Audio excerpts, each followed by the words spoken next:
first of all, thank you very much for these minutes you are giving us. I was reading all the story of when you started with the Formula Renault 1600. Oh yeah, when I was young. When all of us were younger. Yeah.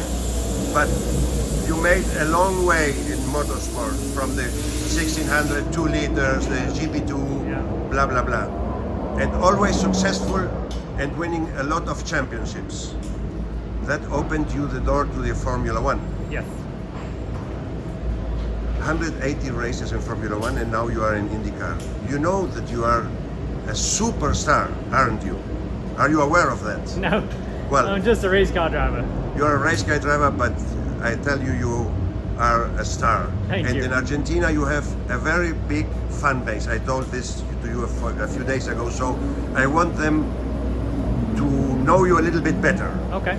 So tell me about you. Oh wow. I don't know. I'm a passionate race car driver. I love speed, I love competition, but I love also just being with my kids and doing not much. I'm grateful that my passion has become my job, and I just enjoy being at a racetrack and trying to go fast.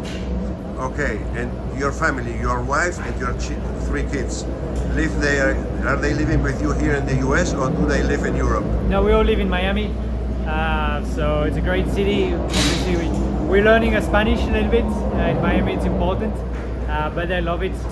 For me, when I go to race, it's good to know that they're happy at home and everything goes well. Your first year in the Juncos Hollinger Racing, but your 4th year in this series.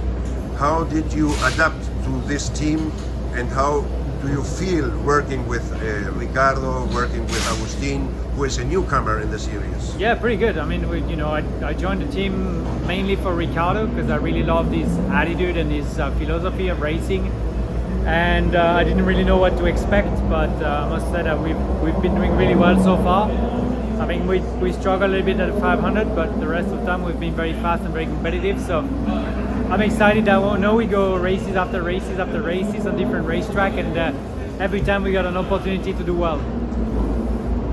When I saw your start in St. Pete, I was looking to Romain Grosjean. And when you had to brake in the first corner to the left, to the right, you were very precautious, very, too much for my taste. Tell me about it. Yeah, I think the first race of the season is always important to try to go to the end, and I didn't feel that day I wanted to take risks. Some guys came on the inside far too deep, and if it wasn't for me to be intelligent, we would have crashed. But I rather gave 2 positions than finishing the race in turn 1. I think for the team it's important that we score points every time, and that's what we try to do. So yes, sometimes it's not like very crazy or very fast Romain Grosjean you can see, but I think the best way is to qualify on pole, and then it makes the life a lot easier. Yeah, of course. But this also shows that you are a smart guy after 20 years behind the wheel, knowing that no race can be won in the first corner. No, you don't win in turn 1. You lose it on turn 1, but you never win it in turn 1. Exactly. Roman, have you seen the picture Back to the Future? You know what I'm talking about? Yeah, of course. The DeLorean car. Exactly. Yeah. My friends tell me I'm like this old crazy Dr. Emmett Brown. Okay. If I could take you in the DeLorean and we go back to the 17-year-old Roman who started in the formulas, what would you tell him? What advice would you give him? To believe in himself more. More? Yes. Well, from outside, I think you believe in yourself very much. Well, outside is not always truth, right?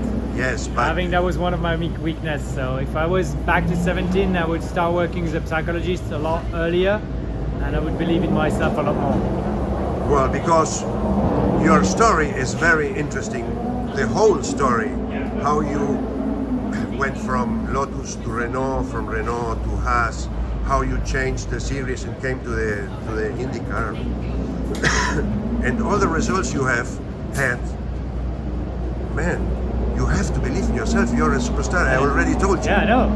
If on the paper it is what it is, but life is, sometimes it's different. So I work on it. I want to keep improving. I'm 38 years old, but I don't feel like I'm 38, really. So I still think I've got many years in racing, and I just want to keep getting better and better. I will tell you something very small. I'm 70, and I always say my idea is 70. My soul is 50. Good. Yeah, me too. I'm a kid. I love it. Exactly. The races from here to the end of the season, you sure will have the luck you had not in these first races. Not only you, I mean the whole team. Yeah. I think all we can do is to keep controlling what we can control, do the best work we can, improve a little bit of strategy, keep working on the car, and I'm sure we'll have a good time. Romain, you are racing in 2 weeks in Le Mans. Yes. For the second time, you already were there once. How do you adapt from an IndyCar, which is a wild horse, and this track, Yeah. to Le Mans, to the Lamborghini, where you have to be smoother with the car, where you have to be a little bit more careful? Yeah, it's going to be a challenge. It's very different, but I did it for Sebring already, and I think because there's a roof, and because it's a different car, because you share with a teammate, it's a little bit different, right? But I really enjoy the project. It's a lot of fun. It's a lot of pride as well to race for Lamborghini. Such a big brand in racing or in motorsport and cars generally. That I'm excited to go to Le Mans, and yeah, it's busy. We're in Detroit next week, Road America, and Le Mans, and Laguna Seca. But as I told you, I love it. Okay, Romain, I want to be very careful with this, what I'm going to say now, because you told me you would tell the young Romain to believe more in himself. You had a very big accident a few years ago.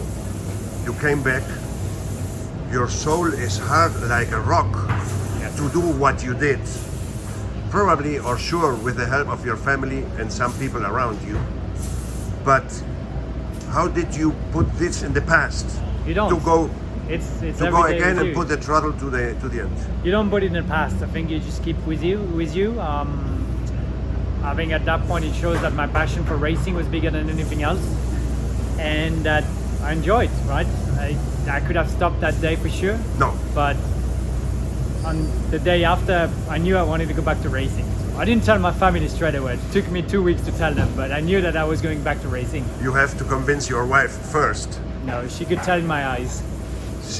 Well, therefore she is your wife. Yes. Romain, I know what is the passion for racing. I did it myself for 50 years. I would do it today if a touring car not too powerful.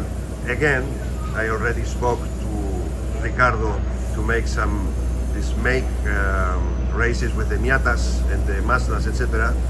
because I don't want to die before I raced some of these races. So our racer soul is hard and never gives up. I always say, and you tell me if it happens to you, I feel sad and lonely when I cannot race.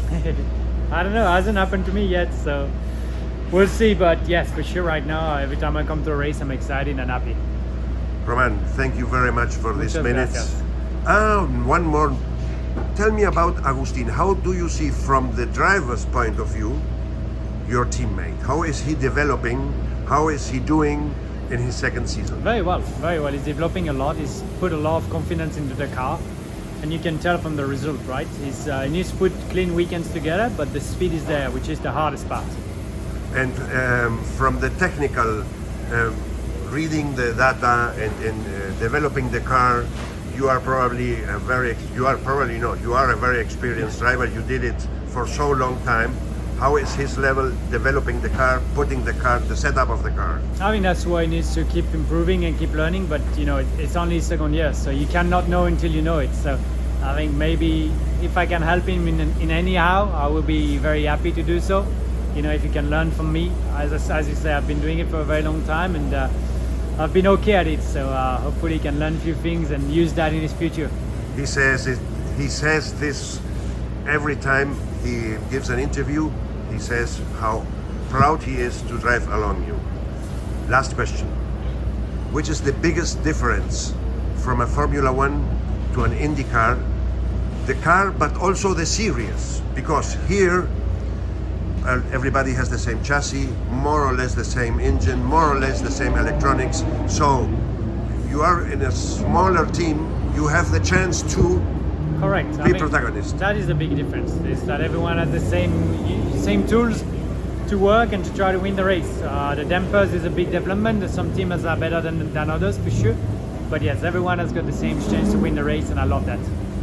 Roman, thank you very much. You're welcome. Thank you so much. I appreciate very much that you did this chat with me, with us in Clasificando, and my producer Juan will be very proud that finally he got you on his program. My pleasure. Thank Roman, you so much. Thank you very much. Thank you.